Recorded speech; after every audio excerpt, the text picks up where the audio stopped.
when Barron Trump, the youngest son of the current president of the United States and a towering figure at just 19 years old, spots a fogged-up car in a quiet Palm Beach parking lot one chilly morning. He stumbles upon something unexpected. Jenna Carter and her 8-year-old son, Liam, living in their battered Toyota Corolla after losing everything. What happens next will transform their lives in ways neither could foresee. A chance encounter sparking an extraordinary journey from despair to possibility, proving that sometimes the most profound moments arise in life's quietest corners. The sun hadn't yet risen, but the air held the promise of a new day. Jenna Carter was already awake. She had to be. Living in a car with an 8-year-old meant early mornings to dodge the prying eyes of security or early risers.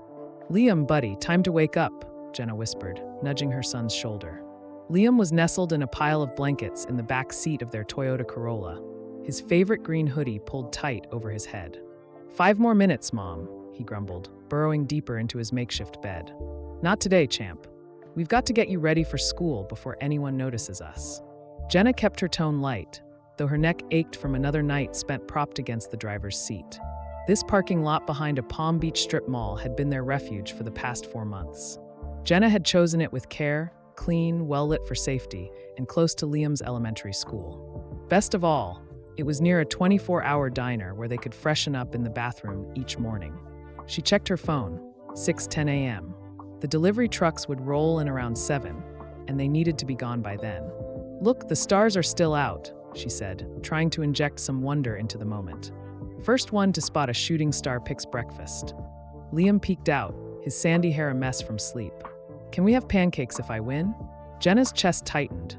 Pancakes meant a $3 splurge at the diner, a luxury these days. "Sure, buddy, pancakes it is." The truth was they'd be splitting a granola bar again, just like yesterday. Jenna's last paycheck from the boutique had run dry weeks ago, and with only $19 left, every cent went to gas to keep the car moving and snacks to keep Liam fed. "No shooting stars," Liam said, his voice tinged with disappointment as he squinted at the dimming sky. "They're hiding today. Let's get ready for school instead." Jenna reached into the glove box for their toothbrushes and a half-empty water bottle. She'd mastered the art of car living efficiency. Schoolbooks under the passenger seat, clothes in a duffel in the trunk, snacks in a plastic bin. Liam's inhaler, crucial for his mild asthma, stayed in her jacket pocket. "Can I wear my rocket shirt today?" Liam asked, rummaging through their small stash of clean clothes. "Sure, but layer your jacket over it. It's cool out there," Jenna replied, helping him change in the cramped back seat. The windows fogged up from their breath, offering a flimsy shield of privacy. As Liam brushed his teeth, spitting into a paper cup, Jenna noticed a gap in his smile. "Hey, when'd you lose that tooth?" "Yesterday at recess," he said, pulling a tiny Ziploc bag from his backpack with a grin. "The teacher gave me this to keep it safe." Guilt stabbed at Jenna. A real mom would have noticed, would have slipped $1 under a pillow. But pillows were a distant memory since the boutique shut down 4 months ago. "Did you put it under your blanket?" she asked, improvising. Liam's face fell. "We don't have pillows anymore, just this," he said, patting his folded sweatshirt. "I forgot about the tooth fairy." "She's clever," Jenna said, digging in her wallet for a dime, her last coin. "She knew we're on a car adventure, so she asked me to give you this." She pressed the dime into his palm. Liam's eyes lit up. "She knows we live here?" "The tooth fairy knows everything," Jenna said, tying his hair into a quick ponytail. "Now, let's finish up." Across the lot, a tall figure in a dark coat strode toward a sleek office building, phone in hand. Jenna stiffened, recognizing him instantly. Barron Trump, all 6 feet 7 inches of him, the president's son, a familiar face from news clips and White House events. He was likely headed to some temporary office tied to his family's ventures in Florida, a hub of activity since his father's return to power in January 2025. "Duck down, Liam," she whispered. "Someone's coming." But Liam was busy zipping his backpack. "Mom, is there more breakfast?" Jenna handed him her emergency granola bar, the one she'd saved for herself. "Here, chocolate chip, your favorite." "What about you?" he asked, too perceptive for his age. "I ate while you were asleep," she lied, patting her stomach. Stuffed. Truth was, she hadn't eaten since yesterday's stale muffin from the diner's discard bin. Hunger was a shadow she'd learned to live with. As Liam nibbled his bar, the windows grew hazier in the March chill. Jenna wiped a small circle clear with her sleeve, checking if Barron had passed. He hadn't. Instead, he stood still, staring right at their car. Her pulse quickened. Had someone reported them? Moving meant burning gas they couldn't spare.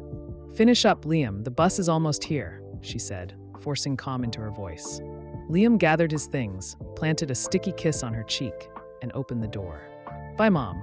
Love you to the stars and back." "Love you to Mars and back," Jenna replied, their special farewell.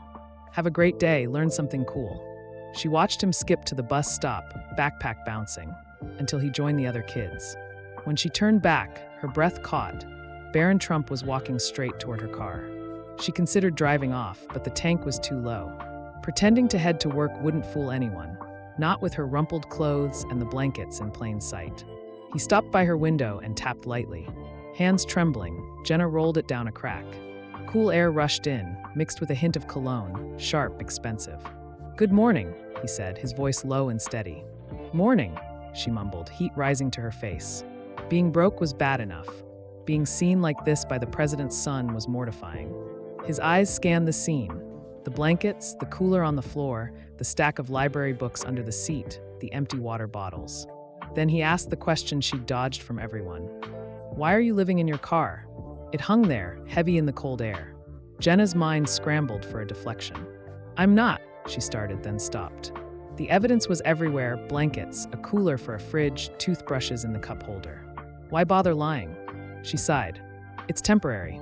We're between places." Barron's face stayed neutral. "How long is temporary?" She stared at her hands, chapped from diner sink water. "For months." He glanced toward the bus stop where Liam had vanished. "And the boy? My son. He's 8. May I?" He gestured to the passenger seat. Jenna hesitated. Barron Trump sitting in her car home felt absurd. But he was right there, exposed. If he meant to call security, he'd have done it already. "Let me move some stuff," she said, shifting a pile of job applications she'd filled out at the library yesterday. He opened the door and slid in, his long frame oddly at home in the cramped space.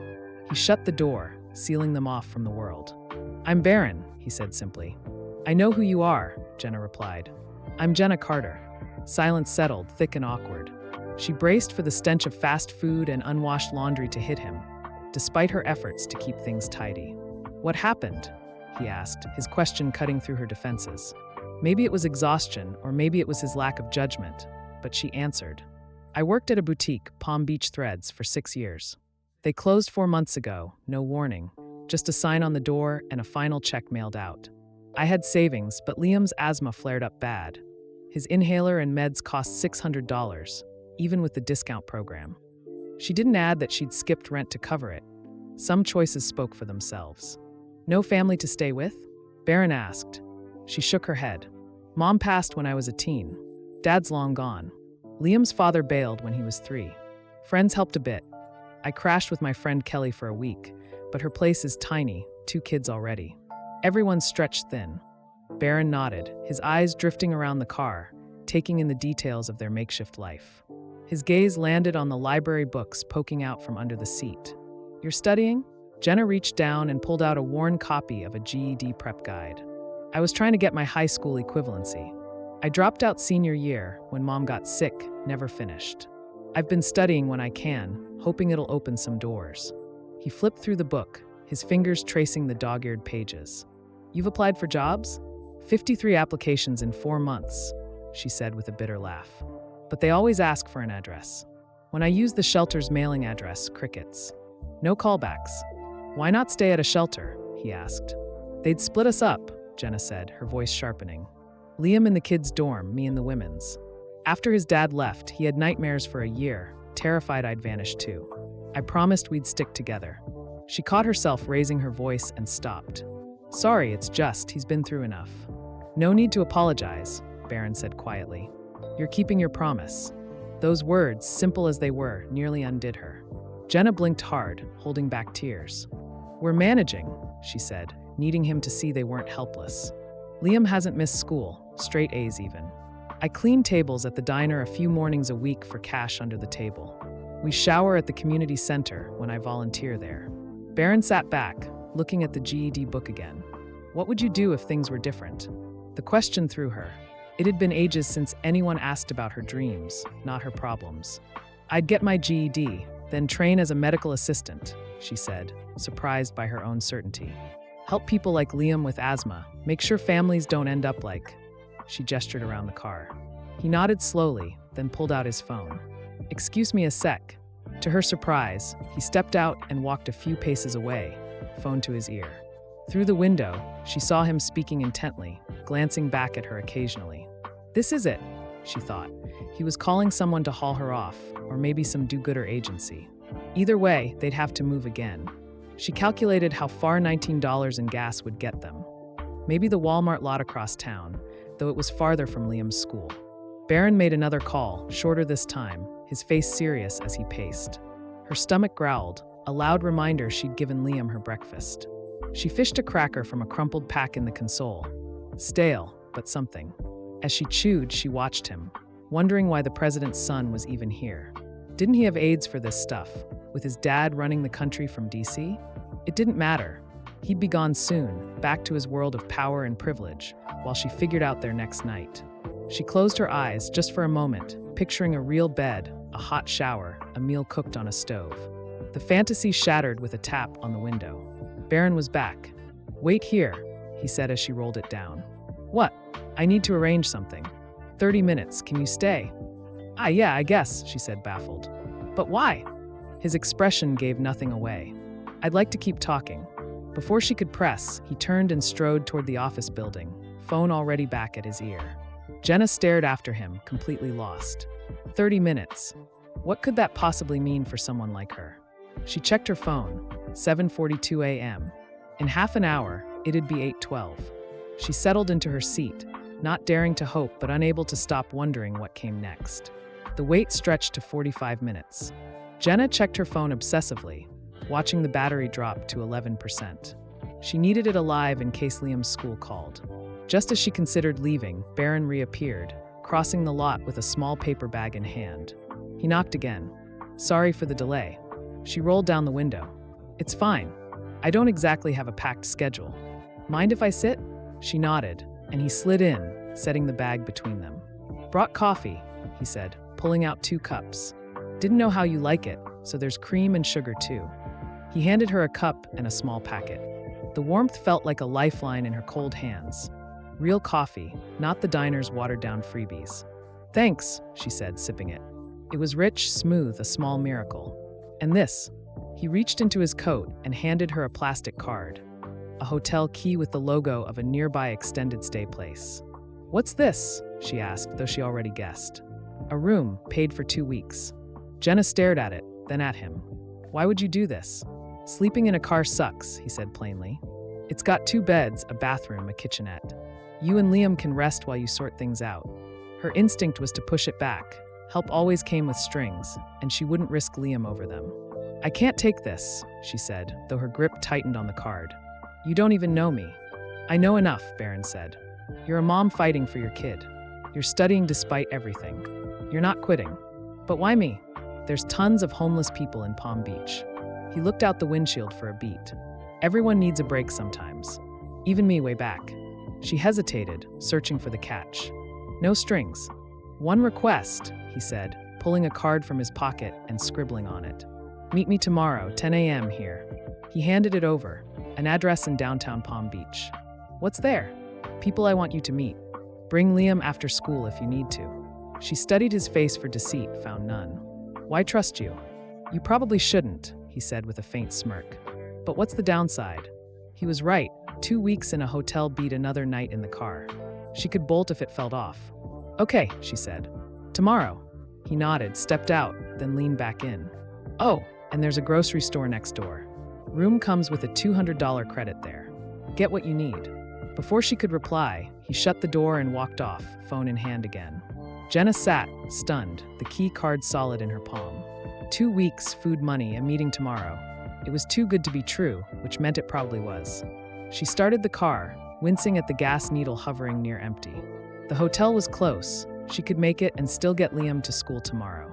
As she pulled out, she glanced in the rearview mirror. Barron was gone, vanished into the building. For the first time in months, something flickered in her chest. Hope, dangerous and fragile. She shoved it down. Hope got you hurt. Still, as she drove, she pictured Liam's face seeing a real bed tonight. Just 2 weeks, she told herself. Don't get used to it. But she couldn't help wondering what 10 a.m. would bring. The extended stay hotel wasn't luxurious, but to Jenna, it might as well have been a mansion.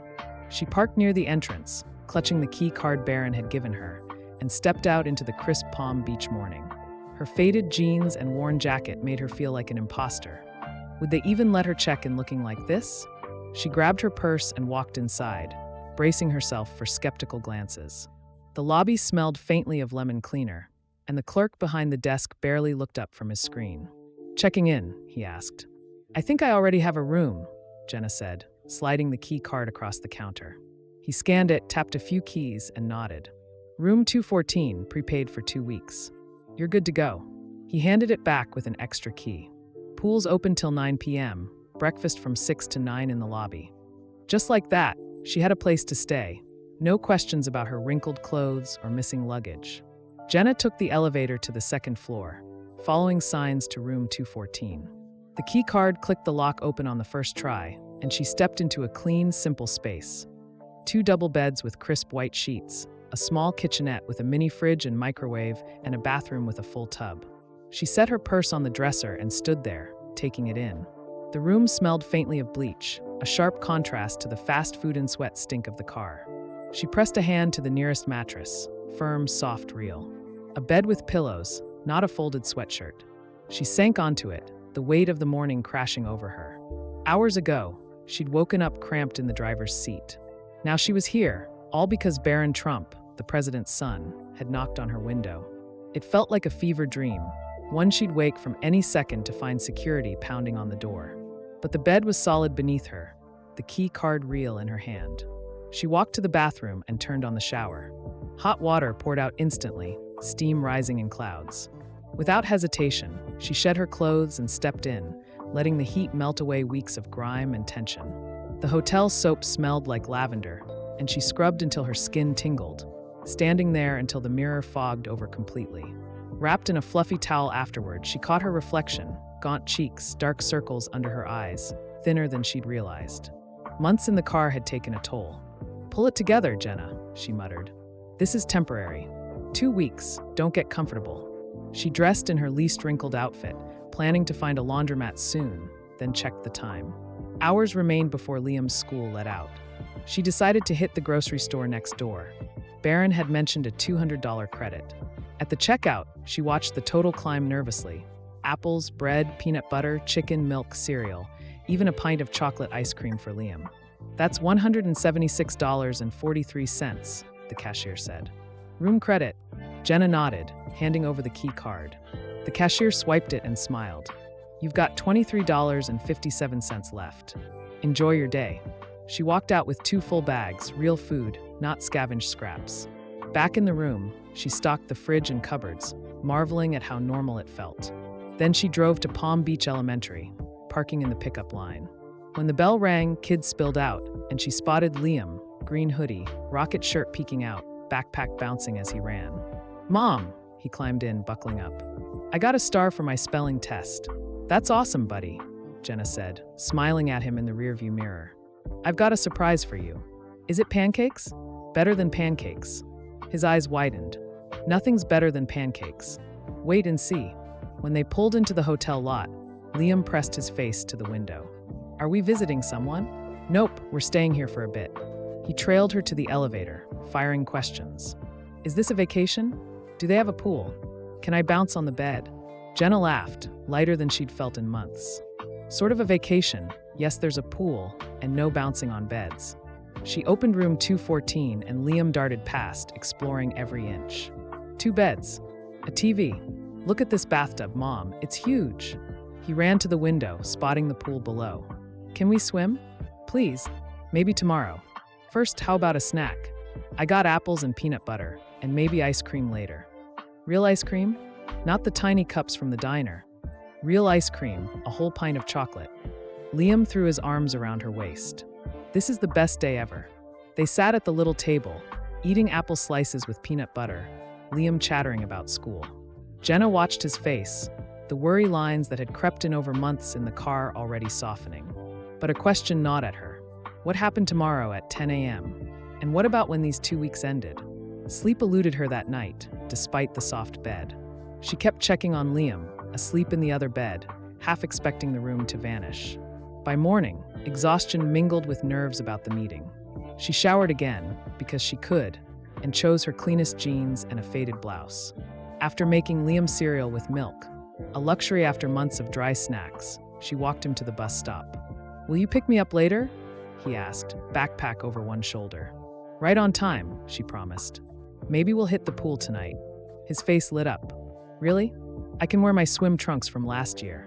"If they fit," she said, noting how he'd grown. "Love you to Mars and back." "Love you to Jupiter and back," he grinned, extending their game. After the bus pulled away, Jenna returned to the hotel to prep. She still had time, so she washed their clothes in the bathroom sink, hanging them to dry over the tub. At 9:30, she drove to the downtown Palm Beach address Barron had given her, a modern office building with tinted windows. She circled twice before finding a metered spot she could afford, feeding her last quarters into the machine. In the car mirror, she smoothed her unstyled hair and wrinkled shirt, best she could do. At 9:55, she entered the lobby. A security guard glanced up. "Can I help you?" "I've got a 10 a.m. meeting with Barron Trump," she said, steadier than she felt. She braced for a laugh or a call to the cops. Instead, he checked a list. "Jenna Carter? 11th floor, suite 1104. They're expecting you." The elevator ride felt endless, her heart hammering. What kind of meeting was this? A job offer? It seemed unlikely. What could she do for the president's son? Suite 1104's plaque read Florida Horizons Initiative. She'd never heard of it. Taking a breath, she pushed the door open into a small reception area. Modern chairs, a few plants. A young woman at the desk smiled. "Ms. Carter? They're ready. Right through there." Jenna entered a conference room with a view of the ocean. 3 people sat at a table, Barron, and 2 women she didn't recognize. He stood as she walked in. "Jenna, thanks for coming. Have a seat." She sat, hands clasped tight in her lap to hide their shaking. "This is Dr. Elena Ortiz," Barron said, nodding to a woman with gray-streaked hair. "She runs our housing program." Dr. Ortiz smiled warmly. "Nice to meet you, Jenna. And this is Dr. Karen Miles from Palm Beach Community College," Barron continued, indicating a woman in a sharp blazer with kind eyes. "Hi, Jenna," Dr. Miles said. "I've reviewed your records. Impressive effort on your GED prep." Jenna blinked. "You've seen my records?" "With your permission," Dr. Miles clarified. "Mr. Trump reached out, and we pulled your old high school files. You were close to finishing." Jenna looked at Barron. "I don't get it. What's this about?" He leaned forward. "I see people who don't give up. You've kept going for Liam despite everything. Here's the offer. Housing for 6 months, a stipend for expenses, and tuition to finish your GED and start a medical assistant program." Her jaw dropped. She must have heard wrong. "What?" Dr. Ortiz opened a folder. "The Florida Horizons Initiative supports people facing setbacks. We've got a 2-bedroom apartment near the college, utilities and internet included. The program will accept your prior credits toward your GED." Dr. Miles added, "You'd need 1 semester to finish, then you could start medical assistant training." Jenna's head spun. "This can't be real." "Why me?" she asked Barron directly. He paused. "My mom came from nothing, immigrated here with barely a dime. Someone gave her a hand up once, and it changed our family. I'm paying it forward." Dr. Ortiz chimed in. "This initiative's been running 2 years. We've helped dozens restart their lives. You're not the first." "There's a catch," Barron said. "You've got to finish school. And once you're a medical assistant, we ask for 4 hours a week volunteering at our free clinic for a year." Her mind raced. An apartment, money, a shot at her dream. It was too much, like a trap waiting to spring. "I don't know what to say," she whispered. "Say yes," Dr. Miles suggested, smiling. "Classes start in 3 weeks." Jenna glanced out the window at the shimmering ocean. Yesterday, she'd been in a parking lot. Now this? What about Liam's school? "The apartment's in his district," Dr. Ortiz assured her. "No change needed." "And if I fail?" Jenna asked, voicing her deepest fear. "What if I can't keep up after all this time?" "You won't," Barron cut in. "And if you hit bumps, we've got tutors support." He slid a folder across the table. "Details are here. Take the day to think." Jenna opened it. Lease for an apartment on Seaside Lane, stipend info, college enrollment forms. This is insane, she said, overwhelmed. It's a hand up, not a handout, Dr. Ortiz said gently. We all need help sometimes. Can I talk to Liam first? Jenna asked. He deserves a say. Of course, Barron nodded. Hotel's yours through Monday. Call this number if you decide yes. He handed her a card with Dr. Ortiz's info. The meeting wrapped up, and Barron walked her to the elevator. One more thing, he said. Keep my involvement quiet, if you can. The initiative's the focus, not me. I get it, she said, though she didn't fully. But why'd you stop at my car yesterday? Out of everyone. His face was unreadable. Right place, right time, I guess. The elevator dinged, and she stepped in.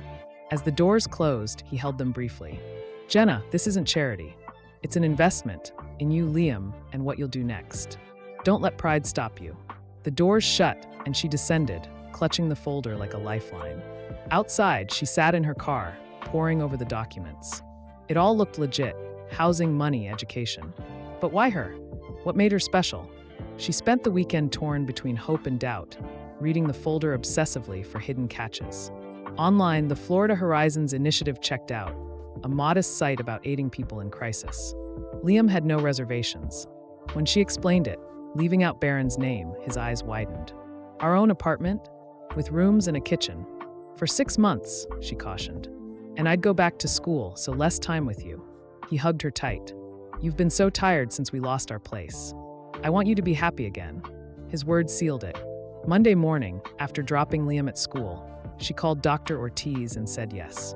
3 days after that parking lot encounter, she stood with Dr. Ortiz outside a 2-story building on Seaside Lane. It wasn't fancy, plain brick, a small playground nearby, but it was clean, normal. You're in 2B, second floor, Dr. Ortiz said, leading her up an outdoor staircase. She unlocked the door and stepped aside. Jenna froze in the threshold. The apartment was small but bright, sunlight streaming through a sliding glass door to a tiny balcony. A cozy couch, a dining table with 4 chairs, a TV on the wall. The kitchen had a stove, fridge, microwave, even a coffee maker. Jenna couldn't finish. It's not much, Dr. Ortiz said, misreading her silence, but it's safe. It's perfect, Jenna whispered, stepping inside. More than perfect. The main bedroom had a double bed with white linens. Liam's room had a twin bed and a desk. He can do homework here, she said, touching the desk. The bathroom was simple, tub-shower combo, fresh towels on a rack. Fridge and pantry are stocked to start, Dr. Ortiz explained, setting an envelope on the counter. Keys, stipend card, building info. Stipend activates tomorrow. Jenna peeked in the fridge. Milk, eggs, veggies, fruit, chicken, bread. Enough for days. Who does this? She asked. Not just Barron, right? Dr. Ortiz smiled. The initiative has staff. Mr. Trump funds and guides it, but he's not hands-on daily. No catch, just school and the clinic volunteering, like we said. Jenna looked out the balcony door. Kids played below. Liam could have friends here. School pickups at 3, right? Dr. Ortiz checked her watch. Plenty of time to settle in. He'll love it.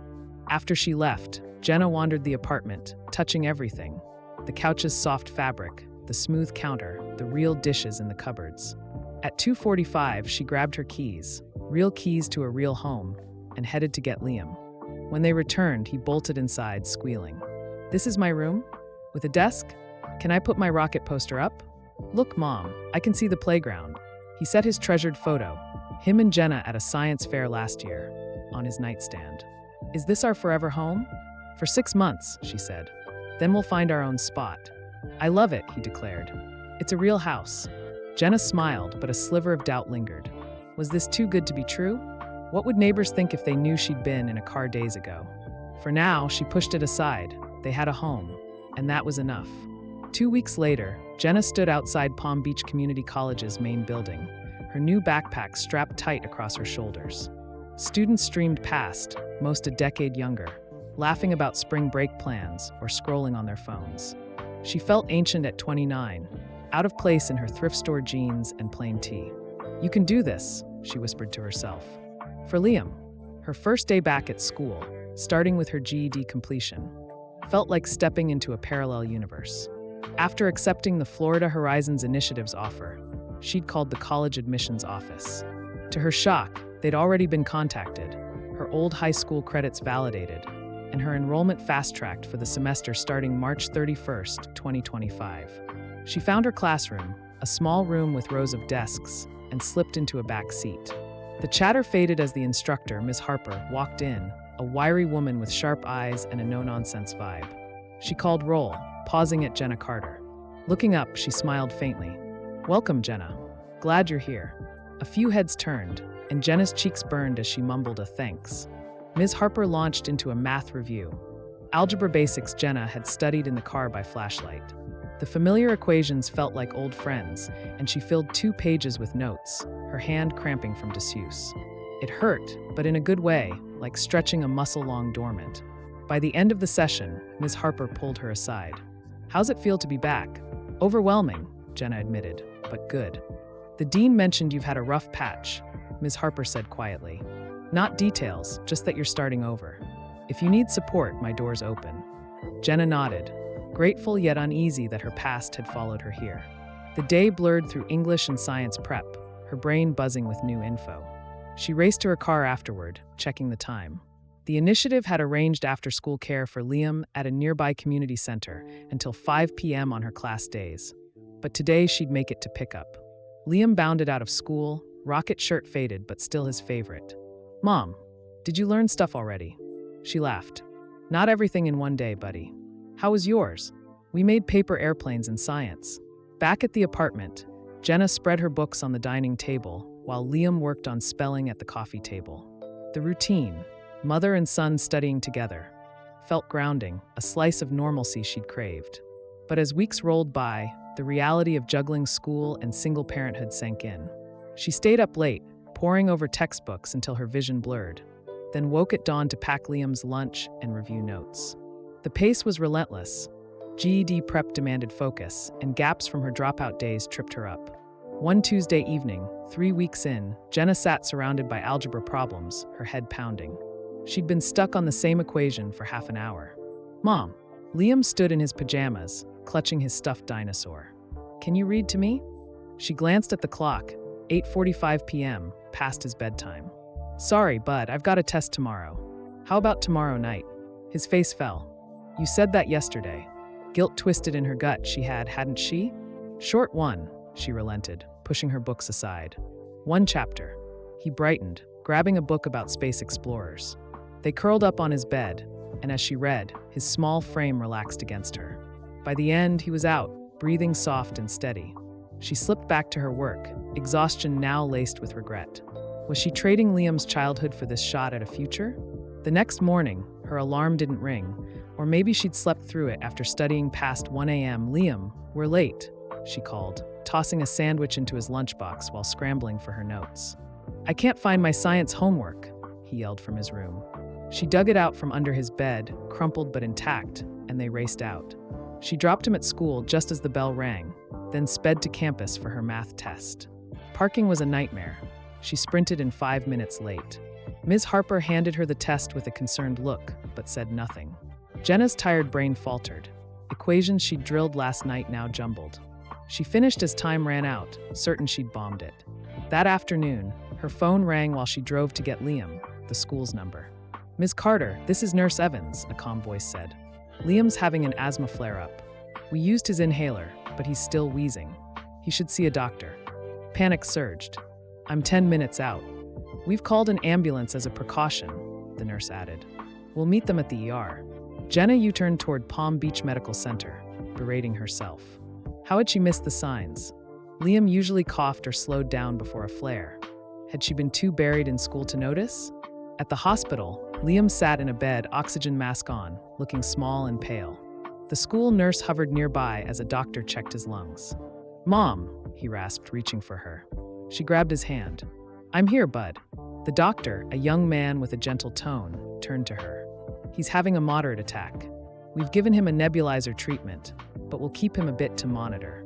"Whatever he needs," Jenna said, stroking Liam's hair. "Any new triggers?" the doctor asked. "Stress, environment changes?" Her stomach sank. The move, her school, their upended life. "We moved recently," she admitted. "My schedule's been crazy. Kids with asthma can react to upheaval," he said, jotting notes. "Even good changes." Hours dragged as Liam's breathing eased. Jenna sat vigil, her mind tallying missed classes, science today, a quiz tomorrow. When he dozed off, machines beeping softly, she stepped into the hall. Her phone showed 2 missed calls from Ms. Harper and an email. Jenna, you left your English book in class. Also, we need to talk about your test. Office hours tomorrow. She gripped the phone, torn between Liam's health and her education, the lifeline to their stability. She called Ms. Harper, voice shaky as she explained. I'm so sorry about Liam, the instructor said. Stay with him. But your test was a 62 below passing, and you missed today's review. Jenna's chest tightened. I studied all night, but yeah, I get it. The program's strict, Ms. Harper continued gently. With this score and absences, you're at risk of not completing. Is now the right time for this? The question stung. It's the only time, Jenna said. I've got support now, housing money. If I quit, I might never get back. I hear you. Let me see what we can do. Focus on Liam for now. Hanging up, Jenna returned to his bedside. He looked so fragile, chest rising unevenly. What kind of mom chased her goals while her kid suffered? But what kind of mom gave up a chance to secure their future? Liam went home the next day with a new inhaler prescription, his hospital bill covered by a state kids' health program, Small Mercies. At the apartment, Jenna made a nest of blankets on the couch for him, cartoons flickering on the TV. Mom, he asked during a commercial, are you mad I got sick and made you miss school? Her heart broke. Never, bud. You're my world. School can wait. But could it? The GED program wouldn't pause. She was already slipping. That night, after Liam slept, she checked her grades online. The math test, 62. With missed work, her average teetered below passing. Fail this, and the initiative's support, housing, stipend, all of it, could vanish. Back to the car? She couldn't stomach it. Desperate, she dug out Barron's card from that first day, saved but never used. At 11 p.m., she dialed, expecting voicemail. He answered. This is Barron. She froze. Sorry it's late. Jenna Carter. Jenna, you okay? His calm cut through her panic. No, she said, words spilling out. Liam had an asthma attack. I missed class, failed a test. I'm drowning, and I don't know how to fix it. She laid out the impossible. School, parenting, no safety net, the terror of losing everything again. He listened silently. When she finished, he said, This isn't supposed to break you. It's meant to help. I'll make some calls. At midnight? She asked, incredulous. I don't sleep much, he said, a hint of a smile in his voice. This is fixable. How? I can't split myself in 2. You don't have to. Someone will reach out tomorrow. I don't want pity, she snapped, pride flaring. Not pity, he said firmly. Solutions. Rest, Jenna. It'll look better soon. He hung up, leaving her staring at the phone. Could he really solve this? She checked on Liam, his breathing steady now, and collapsed into bed, doubting sleep would come. The next afternoon, as Jenna helped Liam with a coloring page, a knock sounded. She opened the door to a young woman with a warm smile and a backpack. Hi, I'm Mia Torres. Mr. Trump sent me to help with Liam after school, and when he's sick, so you can focus on classes. I'm a med student at FAU, second year, and I can tutor you too. Jenna blinked, speechless. I've done pediatric rotations, Mia continued. I know asthma signs and emergency care. I get it, Liam's your priority. Liam peeked out. Are you a doctor? Mia knelt to his level. Not yet. Training to be one like your mom will help people. I'm here to hang out when she's busy. Cool with you. He nodded shyly. Do you like rockets? Love them, she said. Especially the ones that go to Mars. Jenna watched them connect, stunned by this lifeline. Could it be that simple? 3 months later, she'd find it wasn't simple, but it worked. Mia became their anchor. She picked Liam up from school, helped with homework, caught his asthma early when it flared. Jenna's grades climbed 70s, then 80s, as she caught up with Mia's tutoring. The apartment felt like home. Liam's rocket drawings on the fridge, a plant on the sill. She started therapy through the initiative, unpacking the car days with a counselor, Dr. Lee. It was trauma, he said, for both of you. But we got lucky, she argued. Luck and pain can coexist, he replied. Slowly, she stopped flinching at her past. Barron texted occasionally, short, direct. How's school? GED's on track, thanks. Liam okay? Thriving, on a roll again. She wondered why he'd picked her, if it tied to his dad's presidency or some grand plan. One night, as Mia and Liam built a rocket model, her phone buzzed. Barron, progress? Acing tests. Job shadowing soon, she replied. Good. Knew you could. She typed, why us really? After a pause, right person, right moment. That's it. She didn't buy it. Nothing about the president's son was that straightforward. But for now, she let it go, joining Liam to admire his rocket, their little world steady, for the moment. 3 months had passed since Mia Torres knocked on Jenna's door, and life had settled into a rhythm Jenna barely recognized as her own. She graduated with her GED on a warm June morning, Liam cheering from the audience alongside Mia and Dr. Ortiz, his voice cutting through the applause. Ms. Harper shook her hand after the ceremony, grinning. You're our comeback star, Jenna. On to medical assistant training next.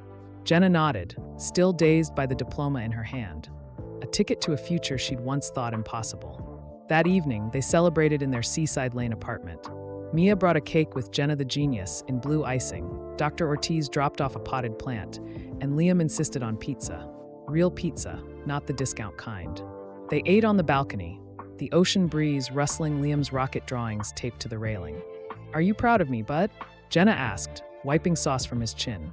Super proud, he said, mouth full. But I'm prouder of you. You're the bravest.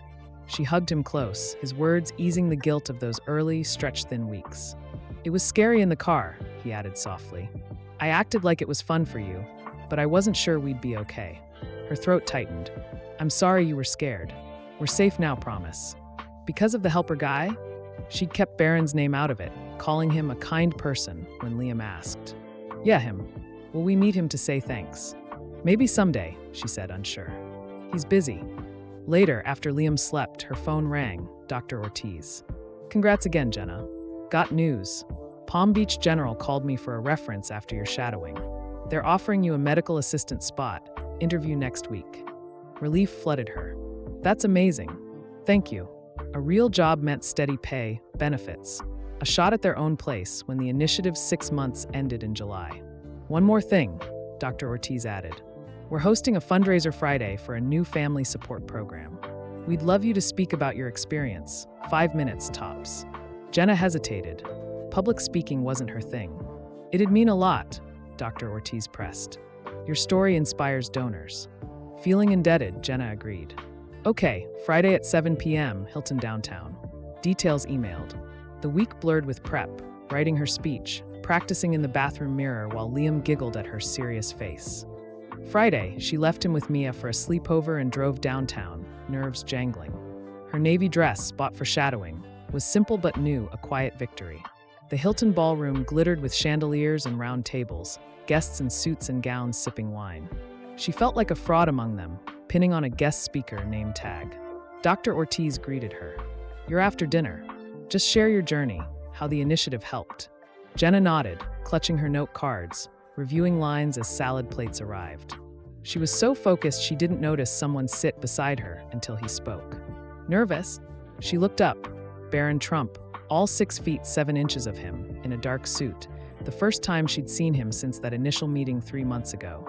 A little, she admitted, startled. Didn't expect you here. I try to hit one event a quarter, he said. And congrats on the GED. Thanks for everything, she said, awkwardness settling in. They made small talk over chicken and roasted potatoes. Liam's school projects, Palm Beach's humid spring, his dad's latest DC moves. It was surreal, chatting with the president's son about normal stuff. Dr. Ortiz took the podium post-dinner. Our next speaker embodies the Florida Horizons Initiative's mission. Please welcome Jenna Carter. Heart pounding, Jenna stepped up, facing a sea of wealthy faces. She spoke of the car days, cold mornings, Liam's asthma, her GED dreams. Then the initiative's lifeline, housing, education, Mia's help. The room listened, some nodding, a few teary. Barron watched, expression unreadable. Applause followed, warm and long, and she returned to her seat, flushed. Guests stopped by after, praising her resilience, asking about Liam. By the end, she was drained but proud. As she grabbed her purse, Dr. Ortiz approached. Perfect, Jenna. Donors upped pledges after you spoke. Glad I could help, she said. You deserve it. Dr. Ortiz hesitated, then lowered her voice. I shouldn't say this, but you should know. Barron was scouting that parking lot for a Secret Service outpost that day, tied to his dad's Florida visits. The boutique you worked at? Its parent company got bought out by a Trump affiliate last year, and they shuttered small stores. He felt your job loss was on him. Jenna froze. What? That's why he helped you. He thought it was his fault. The words hit hard. All this time, she'd wondered why her. Now it clicked, not kindness but guilt.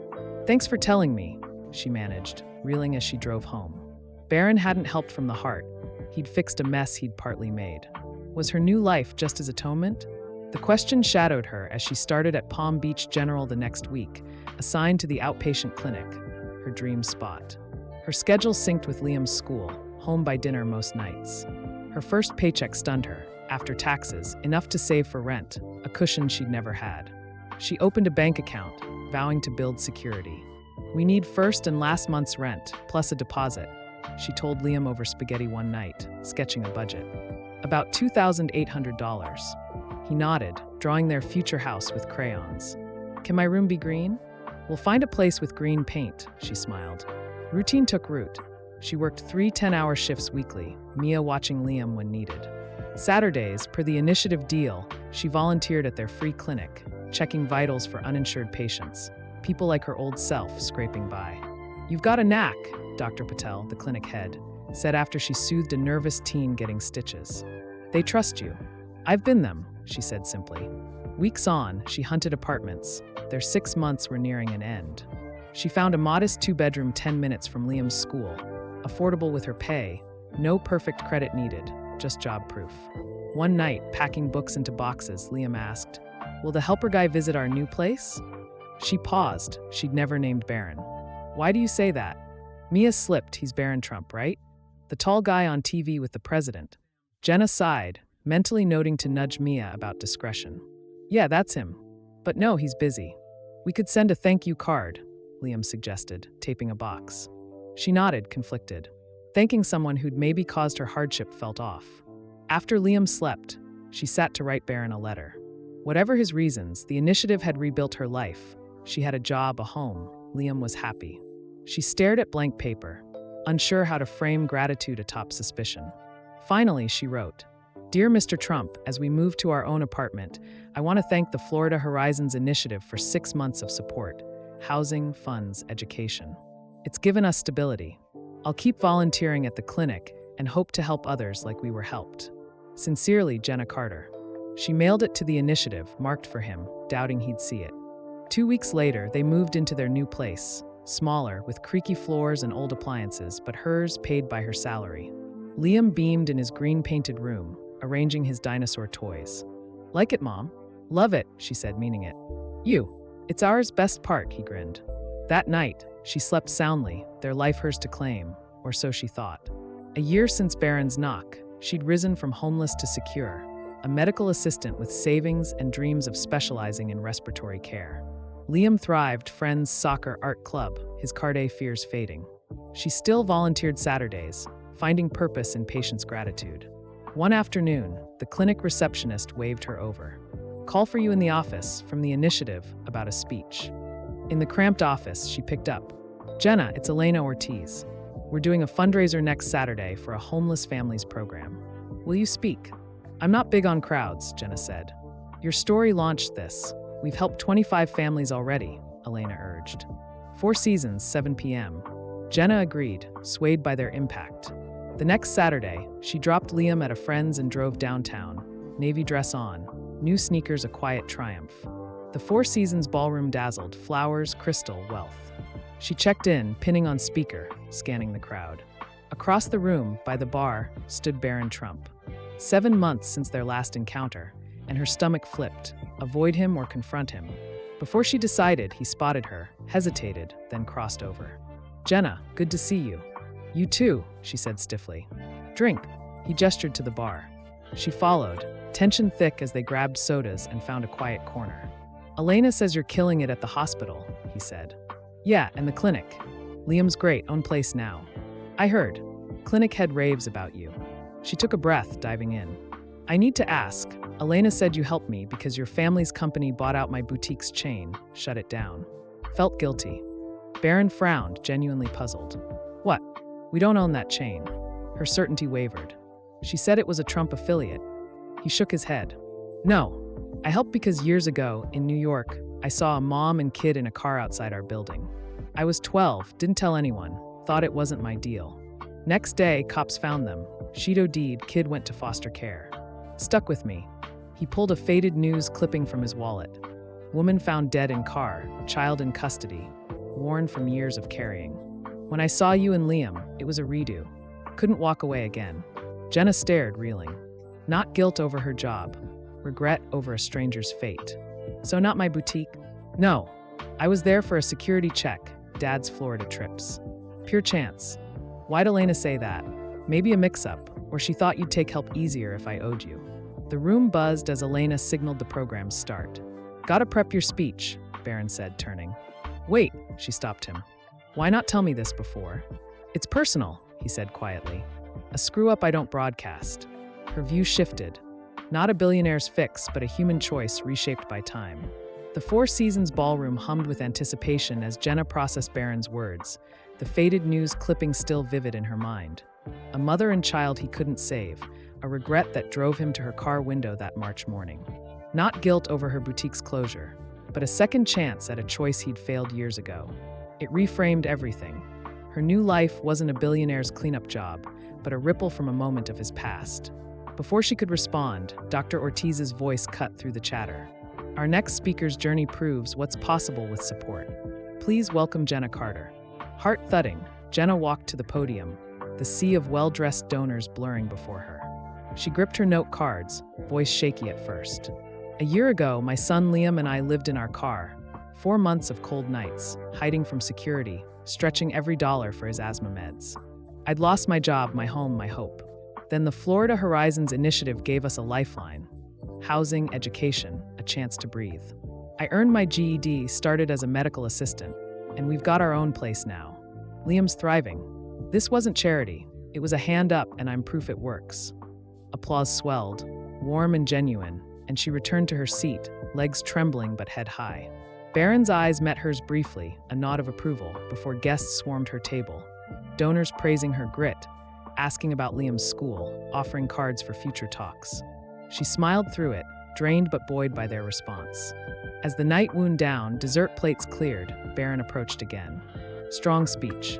Donors loved it. Thanks, she said, still sorting her feelings. One more thing, he added. The initiative's board has an opening. We need someone who's lived it to guide us. You'd be perfect. She blinked, stunned. Me? I don't know boards or nonprofits. You know what families like yours need, he countered. That's what matters. One meeting a month. Her mind raced, shaping a program that saved her? What's the catch? Just one, he said. Push for what helped you most, make it better. She hesitated, then thought of Liam, of others still in cars. I'll do it, but I want more childcare support. Mia was a game changer for us. Done, he nodded. We're eyeing a partnership with med schools. Students like Mia get experience, families get help.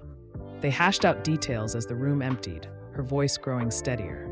This wasn't about fixing your life, Barron said as they parted. It's about a system where people fix their own. You did the work, I just cleared a path. She drove home, his words echoing. Not a savior, but an enabler of her strength, a shift that felt truer. The next morning, she picked Liam up from his friends, his hair wild from a pillow fight. How was your speech, Mom? Good, I think. People clapped a lot. Cool. Can we make waffles? At home, they did messy golden waffles with syrup, a weekend treat in their cozy apartment. Life felt solid. Her job at Palm Beach General steady, savings growing, Liam happy. But Barron's story lingered. She pictured that New York mom and kid, the weight he carried, and the countless others still out there, needing not handouts, but chances. Monday, Dr. Ortiz called. Jenna, your speech raised $150,000 last night, new record. Board meetings next month. We'll send details. Work settled into a groove. 3 shifts weekly at the clinic, prepping patients, assisting doctors. She loved the rhythm, the purpose. Saturdays, she volunteered at the free clinic, her 4-hour commitment a highlight. One day, she helped a single dad, Miguel, with a toddler clinging to his leg. His cough was bad. She took his vitals, saw the worry in his eyes, too familiar. Lost my job, then our place, he muttered. Been in a motel. She nodded, no judgment. We'll figure it out. Clinic's got resources. Dr. Patel praised her later. You connect with them, Jenna. It's rare. I've lived it, she said, thinking of Miguel's toddler. Liam's age when things fell apart. Home became theirs. Liam's green room a chaos of toys and posters, her space simple but hers. She enrolled in a night course, respiratory care basics, eyeing a specialty to help kids like Liam. Mia still babysat sometimes, now a friend, not just a helper. Therapy with Dr. Lee continued, peeling back Card A scars. "You're not that Jenna anymore," he said one session. "But she's why I fight," she replied. Barron's texts came sporadically, brief, practical. "Job good. Great, learning tons. Liam, soccer star now." She didn't ask, "Why us again?" His answer felt final, if incomplete. 6 months into her job, a promotion came, lead medical assistant, a raise bumping her savings past $3,000. She found a new apartment, a 2-bedroom with a tiny yard, 5 minutes from Liam's school. They moved in August 2025, painting Liam's room green again, her hands sticky with paint as he laughed. "Our forever home?" he asked, stacking books. "For now," she said. "Forever's up to us." That night, curled on their couch, hers bought with her money, she felt the shift. This life wasn't Barron's gift. It was her build, brick by brick. Fall brought the first board meeting. She drove to the initiative's downtown office, nervous in her navy dress and new blazer, professional, earned. The boardroom held 8 others, Dr. Ortiz, a lawyer, a philanthropist, Barron. He nodded as she sat, his presence quiet but steady. They reviewed budgets, success stats, 47 families housed, 22 grads like her. Jenna pitched more child care, citing Liam's stability. "Kids need that anchor," she said, voice firm. Nods circled the table. Barron scribbled a note.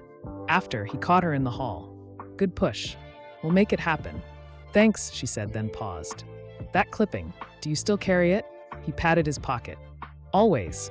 Why not tell me sooner?" "Didn't want pity," he said. "Or to make it about me." She nodded, seeing it. His help wasn't absolution, but action. Driving home, she replayed their story. Not a debt repaid, but a chance seized, multiplied. Next Saturday, volunteering, Miguel returned, toddler in tow. "Got a job, warehouse," he said, coughing less. "Moving to a place next week, thanks to you." She smiled. "You did it. We just helped." Later, she and Liam baked cookies. Chocolate chip, lumpy but perfect. "For the helper guy?" he asked. "Maybe," she said, drafting a new letter. "Mr. Trump, a year in, we're thriving, job, home, hope. Your initiative works. I'm helping others now like you did us. Thank you, Jenna." She mailed it, no reply expected. Life rolled on, work, school runs, clinic shifts. Winter loomed, and she planned a small Christmas, tree, gifts, waffles. At the clinic, a woman approached her. Single mom, car-bound, asthmatic son. "Heard you speak," she said. "Is it real?" "Real as it gets," Jenna said, handing her a resource list. "You'll make it." That night, Liam drew a rocket-labeled Mom's Star. She hung it on the fridge, their little world bright, built on her grit, and a knock that changed everything, for reasons deeper than she'd ever know. Winter settled over Palm Beach, the air crisp but never cold enough to erase the ocean's hum. Jenna's life had found its stride. 8 months at Palm Beach General as lead medical assistant. Her savings account nudging past $4,000, and Liam, now 9, blooming in 3rd grade with soccer medals and art projects cluttering their new apartment.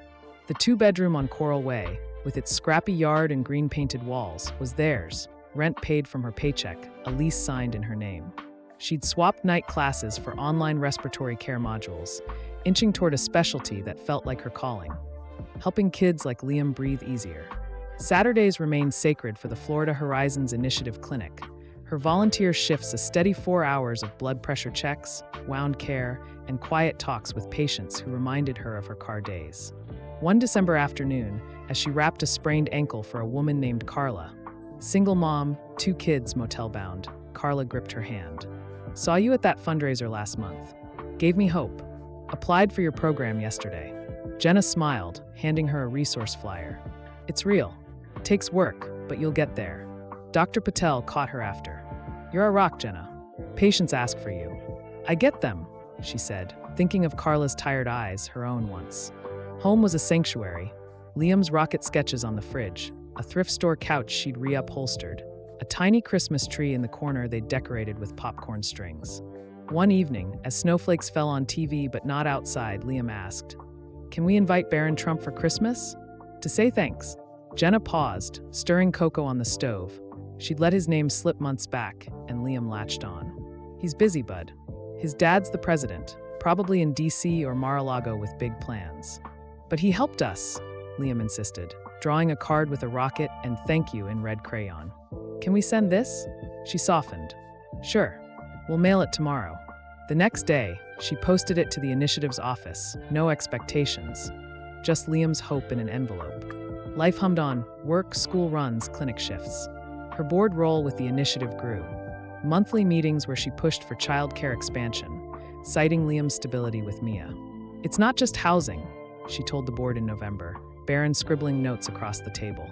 Kids need someone steady when parents rebuild. They greenlit a pilot, med students paired with families, Mia's model scaled up. After, Barron caught her in the hall. Smart call. It's rolling out next quarter. Good, she said, then hesitated. That clipping still with you? He patted his jacket. Yeah, she nodded, letting it drop. Christmas Eve arrived, and Jenna splurged. Waffles with whipped cream, a soccer ball for Liam, a stethoscope necklace for herself from a patient's gift exchange. They watched Home Alone, Liam giggling at traps, her mind drifting to Barron's story. Not guilt over her job, but a ghost from his past. She'd mailed another letter after the fundraiser, a simple update. Mr. Trump, 9 months at work, a year in our place. Liam's happy, I'm steady. The clinic's my heart. Thanks again, Jenna. No reply, as expected. He was a shadow in her life now, vital once, distant now. January 2026 brought a call from Dr. Ortiz. Jenna, we're launching a health worker support wing. Housing and training for medical staff facing hardship. Speak at the kickoff? February 15th, Ritz-Carlton, 7 p.m. Another speech? She groaned, but Carla's face flashed in her mind. Okay, I'm in. She prepped over weeks, scribbling notes between shifts, practicing to Liam's applause. You're a pro now, Mom. The night came. Liam at Mia's, Jenna in her navy dress and blazer, nerves buzzing. The Ritz ballroom dazzled, gold accents, floral centerpieces, donors in tuxes and pearls. She pinned on speaker, scanning the crowd. Barron stood near the stage, chatting with a suit, taller, sharper in a black tie, the president's son at ease among power.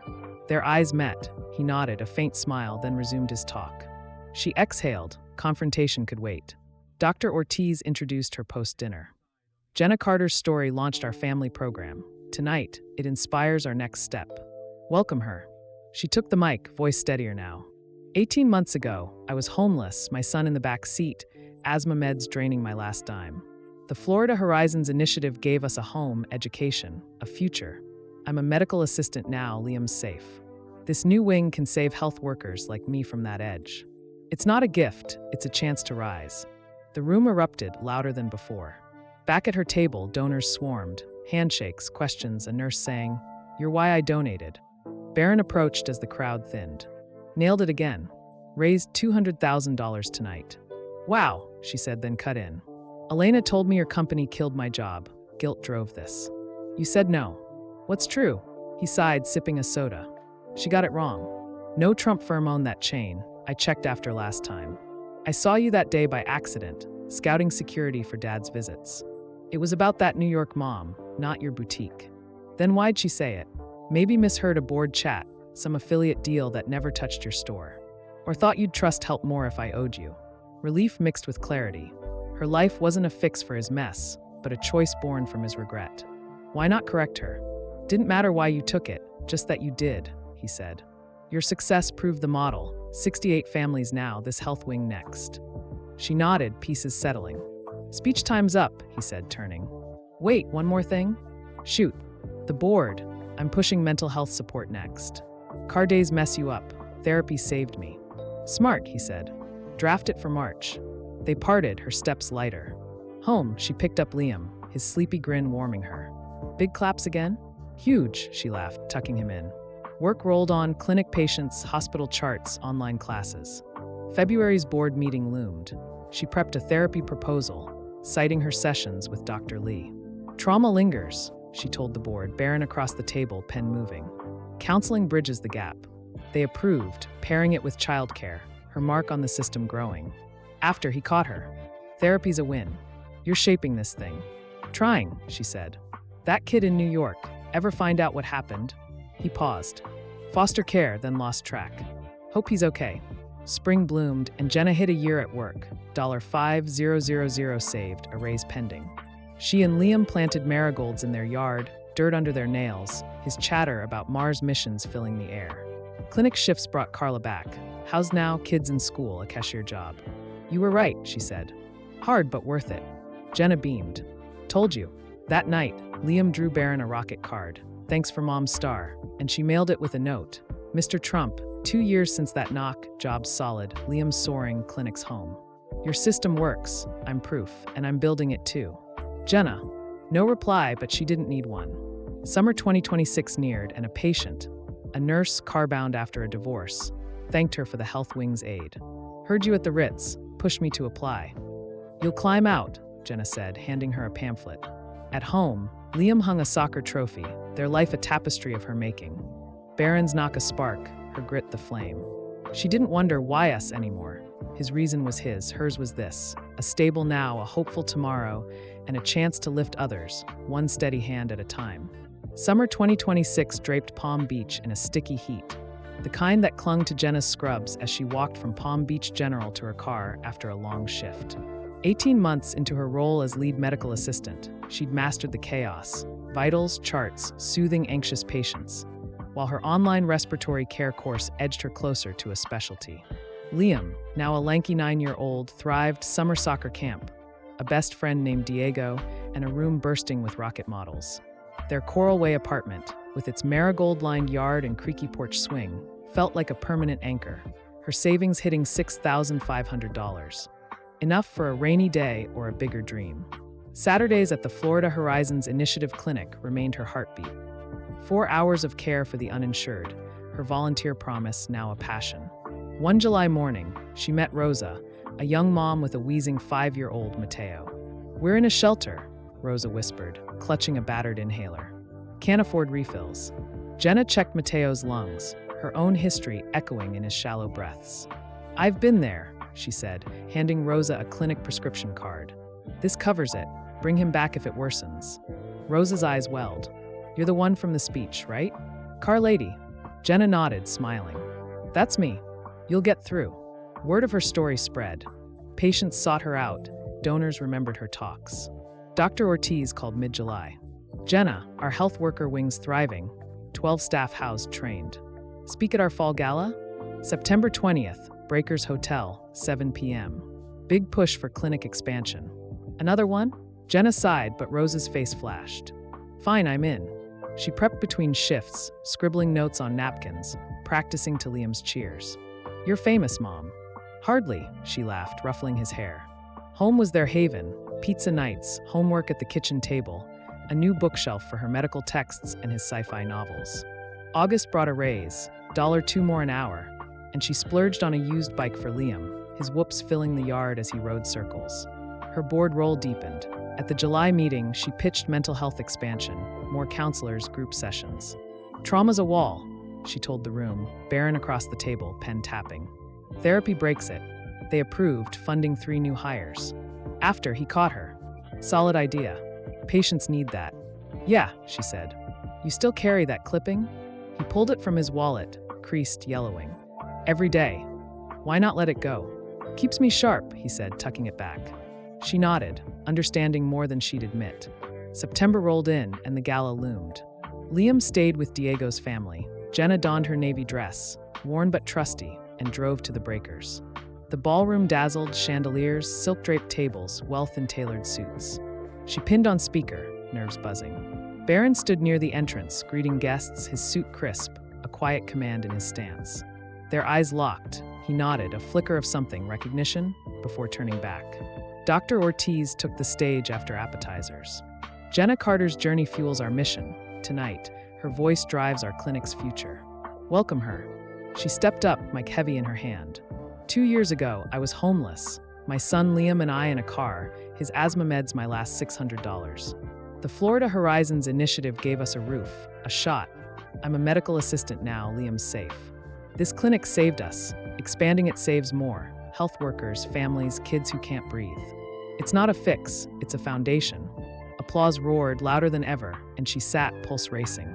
Donors swarmed, handshakes, tears, a doctor saying, "You're why I gave $10,000. Barron approached later, soda in hand. Best one yet. $300,000 raised. Wow, she said, then dove in. That New York kid, ever try finding him? He paused, caught off guard. Thought about it. Too many gaps, names vague, systems a maze. You could, she pressed. You've got resources. Maybe, he said, eyes distant. Why push it? Because it's why I'm here, she said. You saw him in us, don't you wonder? He nodded slowly. I'll look. No promises. The night ended and she drove home, his maybe lingering, a crack in his guarded shell. October brought routine, work, soccer games, clinic shifts. Rosa returned, Mateo breathing easier, a job interview lined up. Thanks to you, she said. Jenna shrugged. You climbed, clinic just held the ladder. At home, Liam drew a rocket card, Barron, thanks for Mom's wings, and she mailed it with a note. Mr. Trump, 2 years strong, job's great, Liam's a star, clinic's my soul. Your push built this, Jenna. Days later, a clinic patient, a nurse evicted, thanked her for the health wing. Heard you at the breakers, saved my family. You saved yourself, Jenna said, echoing Barron's ethos. November's board meeting rolled around. She pitched clinic hours, weekends, evenings for working parents. They're like me, shifts don't stop, she said. Barron nodded, jotting notes. Feasible. We'll budget it. After he lingered. Got a lead on that kid, foster records, maybe Jersey. Hired someone to dig. Her breath caught. Really? Yeah. Might take months. Let me know. Will do, he said, a rare softness in his tone. She drove home, marveling. Her nudge had moved him, a ripple back to his start. December hit, and Christmas prep filled their days. Tree lights, waffles, a telescope for Liam from her bonus. At the clinic, a letter arrived, forwarded from the initiative, Barron's handwriting. Jenna found him, Jacob, 17 now, in Philly. Stable foster home, school. Met him last week. Quiet kid, likes math. Told him someone helped me help others, he said thanks. Your push did this. Clinic hours approved, starts January. Barron. She stared, tears pricking. Jacob, a name, a life. Tied to her through Barron's regret turned action. She showed Liam. He found the kid he couldn't save. Cool, Liam grinned. He's like a hero. More like a guy who tries, she said, folding the letter. Christmas Eve, they baked cookies. Liam insisted on extras for Barron. Can we give them? He's far Bud, DC or Mar-a-Lago. Mail him. She laughed. Sure. They boxed them with a card, Barron, cookies for Jacob's win. Merry Christmas, Liam and Jenna, and sent it off. January 2027 dawned. Clinic hours expanded, patients flooding in. Rosa got her job, retail, steady, and Mateo joined Liam's soccer team. You're my lucky charm, Rosa said. Just a nudge, Jenna replied, smiling. Spring bloomed, and her respiratory course neared its end. Certification loomed, a pay bump, maybe a house one day. At the clinic, a new patient, a dad car-bound with twins, thanked her. Heard you last fall, gave me hope. It's real, she said, handing him a form. Home, Liam hung a science fair ribbon, their life a steady hum. Her work, his dreams, their roots. Barron's letter stayed on her dresser, a quiet link. She didn't write back. Words felt small next to Jacob's rescue. 2 years since that knock, her world stood firm, built by her hands, sparked by his choice. A chain of chances, stretching beyond them both. Spring 2027 painted Palm Beach in soft greens and golds. The humidity a gentle weight as Jenna locked her car outside Palm Beach General. 2 years into her role as lead medical assistant, she'd earned her respiratory care certification in March. A $3 an hour raise boosting her savings to $8,200. Dreams of a house now whispering closer. Liam, nearly 10, ruled 4th grade. Science fair wins, soccer goals, a telescope on his desk tracking stars. Their Coral Way apartment buzzed with life. Marigolds thriving, a new grill on the porch, his rocket sketches papering the fridge. She'd traded online courses for mentorship at work, shadowing Dr. Kim, a pulmonologist, honing skills to help kids like Liam breathe free. Saturdays at the Florida Horizons Initiative Clinic were her cornerstone. Volunteer shifts, now a lifeline for dozens. One April morning, she met Luis, a warehouse worker with a hacking cough, his 7-year-old daughter, Anna, clutching his hand. Lost our apartment, he said, eyes down. Car's home now. Jenna checked Anna's vitals, clear lungs, big eyes, and handed Luis a clinic card. This gets you meds free. Apply for our housing. Worked for me. He nodded, hope flickering. Heard you speak once, breakers, right? Yeah, she smiled. We've been there. You'll climb out. Dr. Patel later clapped her shoulder. You're our glue, Jenna. They trust you. Her story rippled. Patients cited her talks. Donors mailed checks after hearing her name. Dr. Ortiz called mid-April. Jenna, clinics doubling sites. West Palm next. Speak at our spring dinner? May 18th, Mar-a-Lago. 7 p.m. push for respiratory care funding. Mar-a-Lago? She balked, Barron's turf, the president's shadow looming. It's symbolic, Dr. Ortiz said. Your voice seals it. Jenna sighed, Luis's cough in her ears. Okay, I'm there. She prepped nights, scribbling between Liam's homework. Math now stumped her, his grin smug as he taught her fractions. You're the student now, Mom. Guess so, she laughed, their kitchen a classroom. May brought a bonus, $500, and she bought Liam new cleats, his old ones splitting. For the championship, he cheered, racing outside. Her board roll flexed. March's meeting saw her push respiratory kits for clinic patients. Asthma's a killer without gear, she told the room, Barron across, pen steady. Kits save lives. They funded 50, with plans for more. After, he lingered. Good call. Jacob's foster mom says he's got asthma too. He okay? Yeah, inhalers covered now, he said, a rare warmth in his voice. Found him because of you. She smiled, their link tightening. The gala neared. Liam stayed with Diego's family, Jenna slipping into her navy dress, frayed but hers, and driving to Mar-a-Lago. The estate gleamed, palms, fountains, wealth in every brick. She pinned on speaker. Nerves sharp, Barron's world, not hers. Inside, the ballroom shimmered, crystal, candles, suits, and gowns. She spotted him near the stage, tall in a navy suit, shaking hands with a silver-haired donor. Their eyes met. He nodded, a half-smile, then turned back. Dr. Ortiz took the mic post-dinner. Jenna Carter's journey built this. Tonight, she fuels our next step. Welcome her. She stepped up, voice firm despite the crowd. 3 years ago, I lived in a car, my son Liam wheezing, me broke, hopeless. The Florida Horizons Initiative gave us a shot. Housing, school, a job. I'm a certified respiratory assistant now, Liam's safe. This clinic saved us. Doubling it, adding respiratory care saves more. Kids like mine need air, not fear.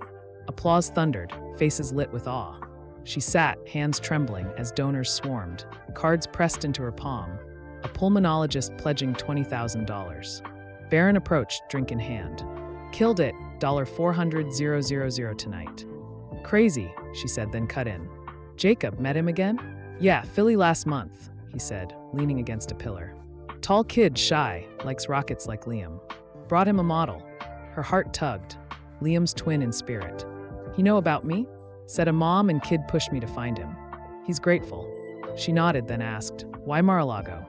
Dad's here tomorrow, security's tight, donors love the buzz, he shrugged. Your speech made it worth it. Silence hung, then she said, I'm here because of you, not guilt, that New York mom. Why not tell me sooner? Didn't want it about me, he said. You made it yours. I just opened a door. Fair, she said, sipping water. Boards next week, pushing asthma screenings.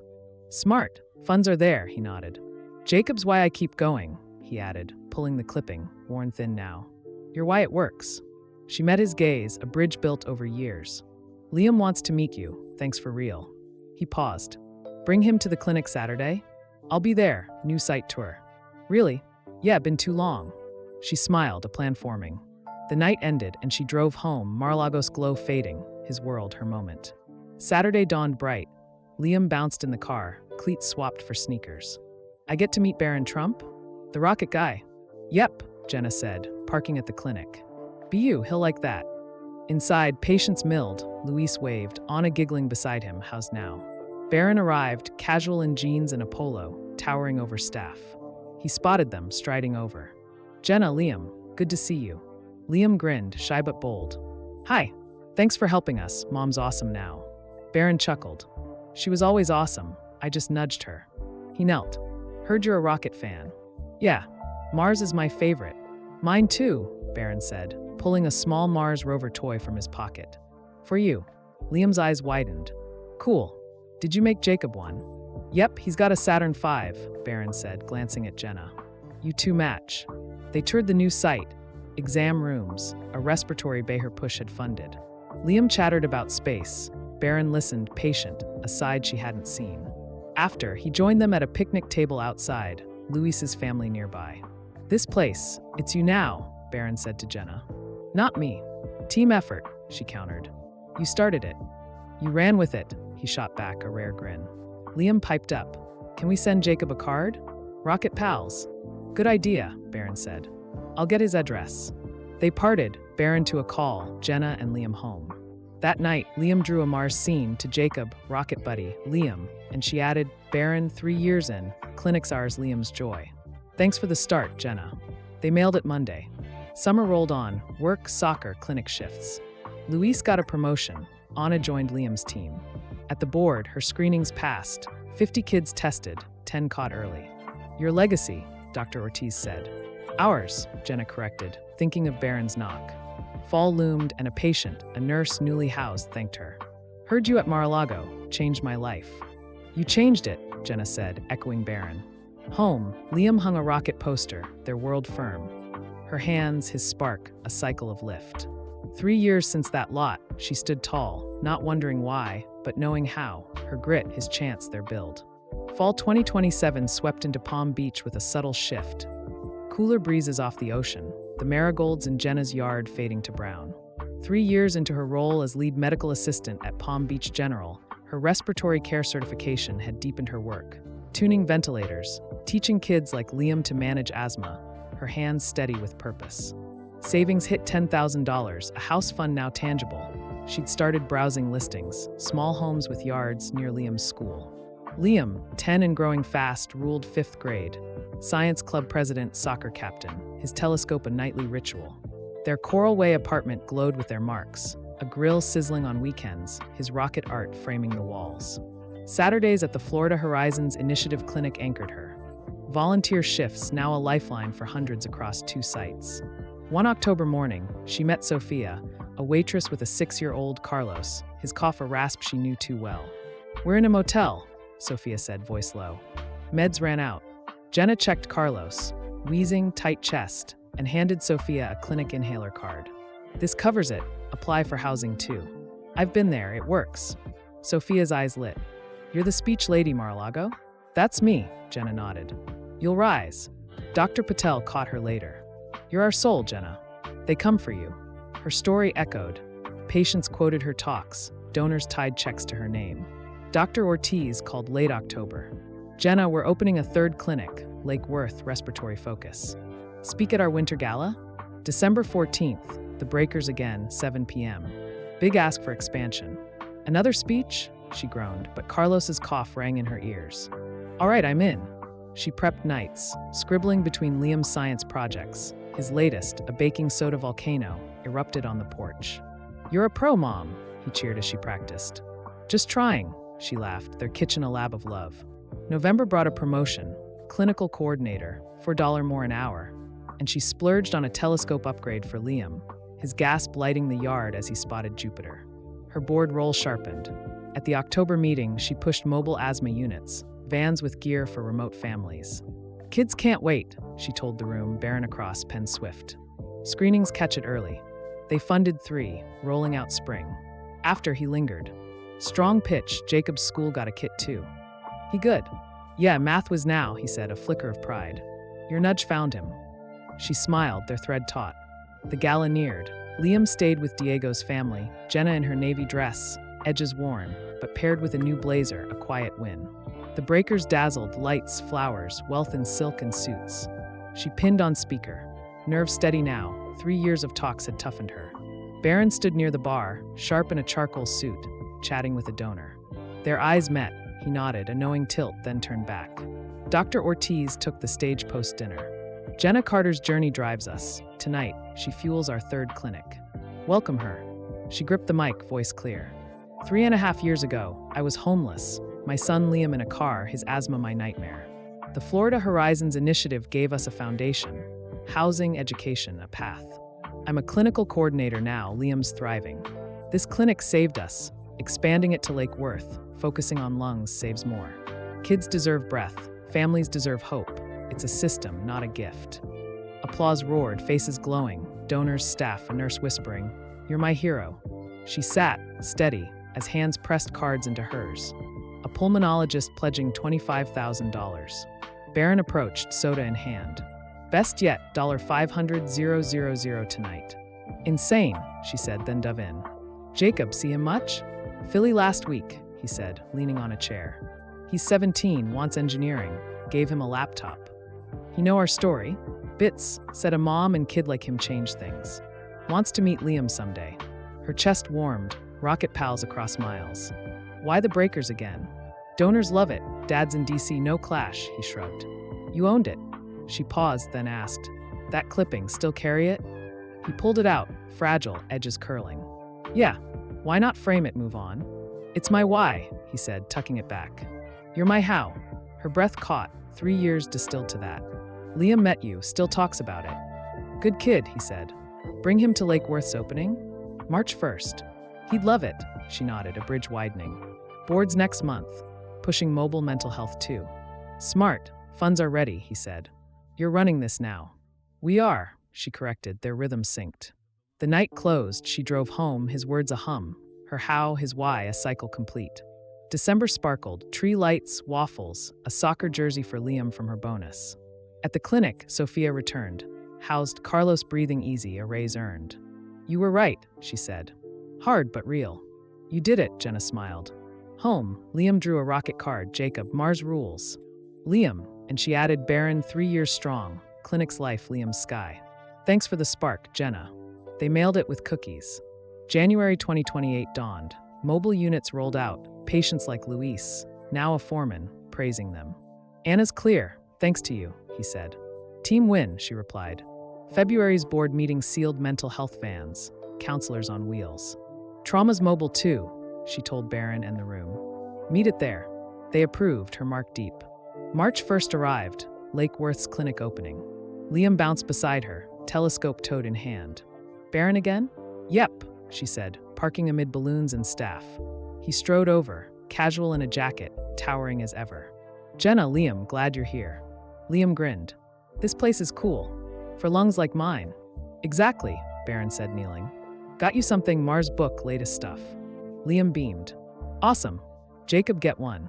Yeah, his came with calculus, Barron chuckled. They toured, respiratory bays, her vision alive. Liam ran ahead, Barron hung back. This is yours, he said. Not mine anymore. Ours, she said. You knocked, I built. You flew, he countered, a rare laugh. Later, Liam showed him telescope tricks, stars over asphalt, their bond easy. He's you, Barron said quietly. Better me, she smiled. They parted, him to a call, her to home. That night, Liam hung a clinic photo, him, her, Barron, on his wall. Our team, he said. Yeah, she agreed, their world hers, his spark eternal. 3 years on, a life remade, shared. Spring 2028 bloomed across Palm Beach, the ocean air thick with promise as Jenna locked her car outside their new home. A modest 3-bedroom ranch on Magnolia Drive, bought with her savings and a small mortgage sealed in April. 4 years at Palm Beach General had made her a fixture. Clinical coordinator with a respiratory specialty, her hands guiding kids through asthma flares, her voice calm in chaos. Savings rested at $12,000, a buffer for life's curveballs. Liam, 10 and a half, owned 5th grade, science fair gold, soccer MVP, his telescope now a backyard staple. The house glowed with their touch. Green walls in his room, marigolds replanted, a porch swing creaking under their laughter. Saturdays at the Florida Horizons Initiative Clinic were her soul, volunteer shifts across 3 sites, her 4-hour vow a lifeline for thousands. One May morning, she met Daniela, a teacher with a 4-year-old Emma, her wheeze a faint echo of Liam's old struggles. We're couch surfing, Daniela said, eyes tired. Can't keep her meds. Jenna handed her a clinic inhaler card, checked Emma's lungs, steadying now. This covers it, housing's next. I've been you, it's real. Daniela's face softened. You're the car mom, Lake Worth speech? Yeah, Jenna smiled. You'll stand tall. Dr. Patel caught her after. You're our heartbeat, Jenna. They live for you. Her story reverberated. Patients leaned on her words. Donors tied millions to her name. Dr. Ortiz called mid-May. Jenna, we're launching a 4th clinic, Jupiter Kids Focus. Final speech?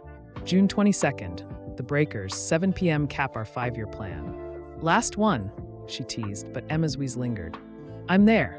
She prepped amid Liam's projects, a rocket launcher now, sparks flying in the yard. You're a legend, Mom, he grinned as she practiced. Just a worker, she laughed, their kitchen a haven of glue and hope. June brought a raise, $5 more an hour, and she bought Liam a star chart, his eyes wide as he mapped Orion. Her board roll peaked. At the May meeting, she pitched a kids' respiratory camp, summer sessions for asthmatics. They need skills, not fear, she told the room, Barron across, pen quick. Camps build that. They funded 2, set for July. After, he lingered. Great idea, Jacob's coming, signed him up. He's good. Yeah, 18 now, college next, engineering, he said, pride clear. Your push found him. She nodded, their tie a quiet hum. The gala loomed. Liam stayed with Diego's family, Jenna in her navy dress, frayed but paired with a crisp blazer, her journey worn proud. The breakers shimmered, lights, roses, wealth in tuxes and gems. She pinned on speaker. Nerves gone, for years of talks had forged her. Barron stood by the stage, sharp and black, nodding to a donor. Their eyes locked. He smiled, full this time, then turned back. Dr. Ortiz took the mic post-dinner. Jenna Carter's story started us. Tonight, she crowns our 5 years. Welcome her. She stepped up, voice a river. 4 years ago, I lived in a car. My son Liam gasping, me broken. The Florida Horizons Initiative gave us ground. Housing, school, a life. I'm a respiratory coordinator now. Liam's a star. For clinics stand because of this. Jupiter's next for kids who can't breathe. It's not a handout, it's a system, and I'm proof it lasts. Applause crashed, a tidal wave. Donors stood, a nurse wept, a doctor yelled. You're our North Star. She sat, hands still, as cards piled up, a pediatrician pledging $30,000. Barron approached, soda in hand. Perfect finish, $600,000 tonight. Unreal, she said, then pressed. Jacob, here for camp? Yeah, July, flying him down, he said, easing into a chair. Wants to meet you too, heard your story. Liam'll freak, rocket twins, she grinned. Why the breakers again? Tradition now, your stage, he shrugged. Dad's in DC, no fuss.